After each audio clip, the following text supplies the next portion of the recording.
Hieronymous!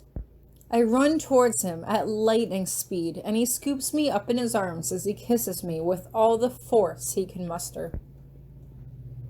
There's my girl, he says as he brushes my hair back behind my ears. How is Gallipoli? Boring without you there, I reply. The water was so blue. Like, if you think my hair is blue, this was blue. It was so nice there. The weather was hot, but not oppressively hot. And the gelato I ate was the best ice cream I have ever had in my life. Like, I think I'm ruined for life now. I don't think I can eat ice cream ever again unless it's gelato straight from Italy. I even met this one lady who showed me how she makes gelato in the back of her shop, and Hieronymous just chuckles as he pulls me into his arms again. Come have dinner with me, Tori. I want to hear all about it. I talk Hieronymous's ear off all through dinner, and then up until the point where we fall asleep together. Every time I try to direct the conversation towards him, though, Hieronymus would just shrug and say that he had been busy with his work and hadn't had time to miss me too much. I wondered if there was something he didn't want to tell me, but I had already found out firsthand that the life of a Viscount was a boring one, and so I decided not to think that much more about it. However, I couldn't help but think that there was something that Hieronymus definitely wasn't telling me as I woke up in the middle of the night to hear Hieronymus mumbling in his sleep. At first I thought he was talking to me, but I quickly realized that this was not the case. I mumble as I roll over onto my side to face him. Are you awake? Hieronymus seems to struggle for a moment before he rolls over onto his back. Violet. I can feel goosebumps rise to the surface of my skin as I just stare at him. I can hear him mutter her name again and say something about kids, but it's all garbled and hard to make out. Was he back in his dream life? I hadn't considered that perhaps Hieronymus was still with me when I was awake and entered his dream life again when he fell asleep. He seemed so insistent that he wanted to be with me that I hadn't questioned what he was dreaming about. Was he really not over Violet? Or, a more troubling thought, perhaps the effects of the golden syrup were lifelong and it was trying to pull him back into his nightmare realm again. If that was the case, then I had absolutely no choice but to wake him up. I was not going to lose my husband to a fantasy. Not again. Just as I decide that I probably should wake him up, Hieronymus lets out a strained whimper in his sleep, and I harden my resolve. Hieronymus, wake up. I quickly straddle him on the bed, sitting over him so I can shake his shoulders. Hieronymus, wake up. Come on, Hieronymus, wake up. Hieronymus sits up with a start, inhaling a deep gasp of air that almost knocks me onto my back. Tori, what are you doing? You were talking in your sleep, I tell him, choosing my words carefully. Do you remember what you were dreaming about? No, Hieronymus says as he shakes his head, and I just stare at him. Hieronymus eventually dips his eyes down, and that's when I know he's not telling me the whole truth. I'm not mad at you, I say gently, but I know you were dreaming about Violet. You were calling out her name in your sleep. It isn't what you think, Hieronymus says immediately. He grabs both of my arms as if he's afraid I'm going to pull away, although I haven't even moved off his lap. I don't know what to think, I reply. You were whimpering, though. You sounded like you were in pain, so I don't think it was a sex dream. Hieronymus narrows his eyes at me. My father made an appearance in my dream as well. That doesn't automatically mean it wasn't a sex dream, I joke, but Hieronymus's expression darkens. Okay, I believe you. So, what were your ex and your father doing in your dream? Hieronymus rubs at his face with one hand. I have work in the morning. I should get back to bed. And that's fine, I say in earnest. But if you're having nightmares, I want to help you confront them. Remember when I had nightmares of Damien and you told me that I could only go back to sleep once I talked about them? Quid pro quo. Tell me what happened in your dream. I have been having bad dreams ever since our conversation about having children, Hieronymous explains. It didn't turn into a nightmare until the night you left for Italy. I don't know why your absence triggered it, but I dreamed of Violet. She taunted me, saying that I'll never have the family I want.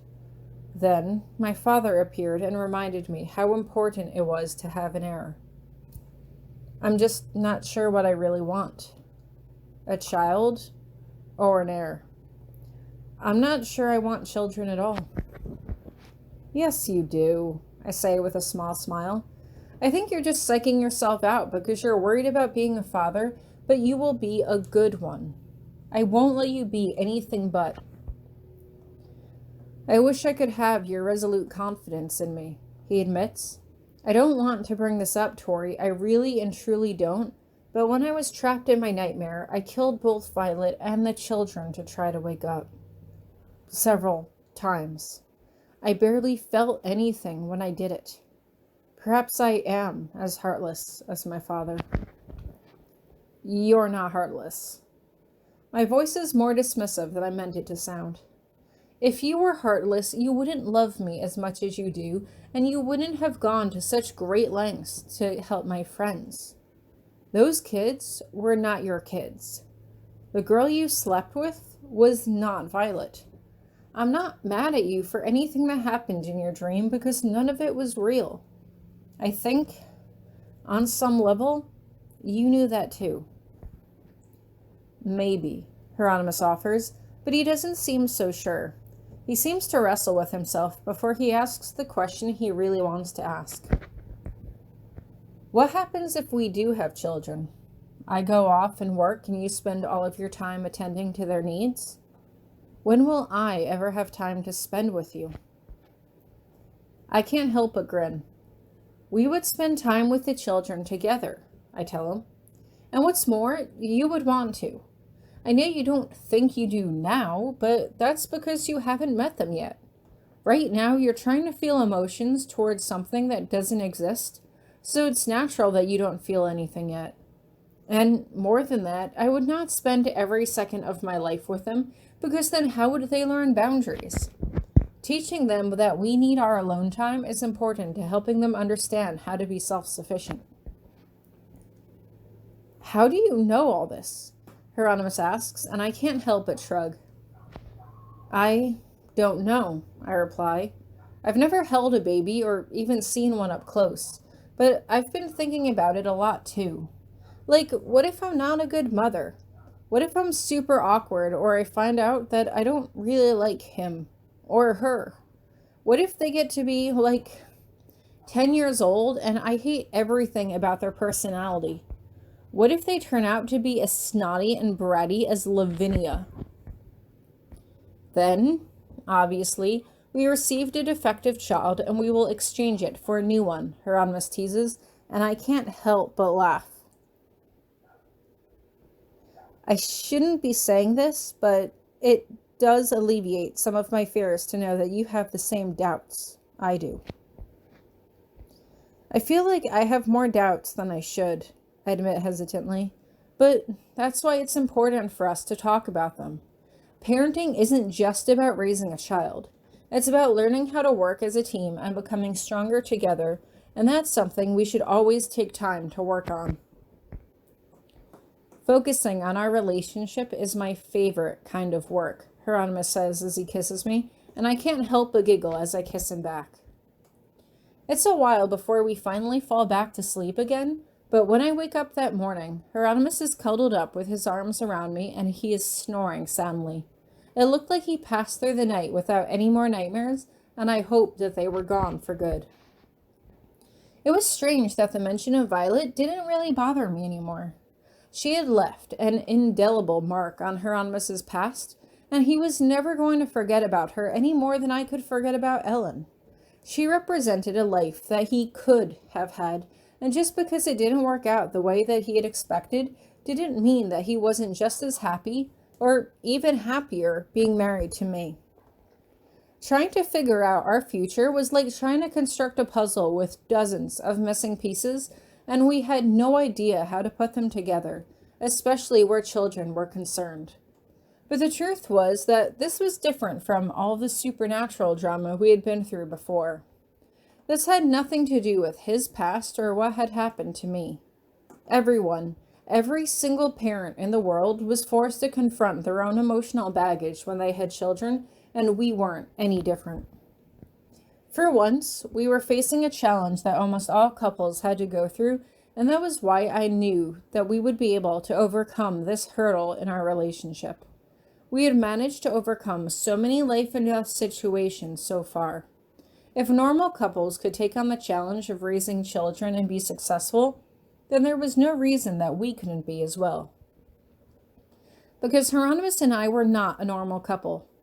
We never had been. When we were together and working as a team, we were extraordinary, and that was how I knew, without a doubt, no matter what obstacles life threw at us, we would overcome them. Together.